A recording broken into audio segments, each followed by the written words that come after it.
Restaurant style में बहुत जल्दी और आसान तरीके से जो है वो मैं रेसिपी बताऊंगी।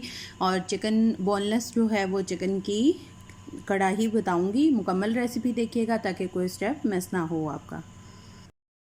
बिस्मिल्लाहिर्रहमानिर्रहीम। अस्सलामुअलैकुम। हुज़ैफ़ा's किचन में सबका वेलकम है। मैं हूँ ज़ोहरा उमर। आज मैं बना रही हूँ रेस्टोरेंट स्टाइल में जो है वो फ़ास्ट और इजी जो है वे में हम बनाएंगे चिकन कढ़ाई। बोनलेस की होगी जो कि फटाफट से आप रेडी कर सकते हैं। जब आपके गेस्ट आने वाले हों वो आपको आधा घंटा पहले बताएं तो आप ये रेडी कर सकते हैं। जी, तो सबसे पहले हम अपना कुकिंग ऑयल ऐड करेंगे। बिस्मिल्लाहिर्रहमानिर्रहीम।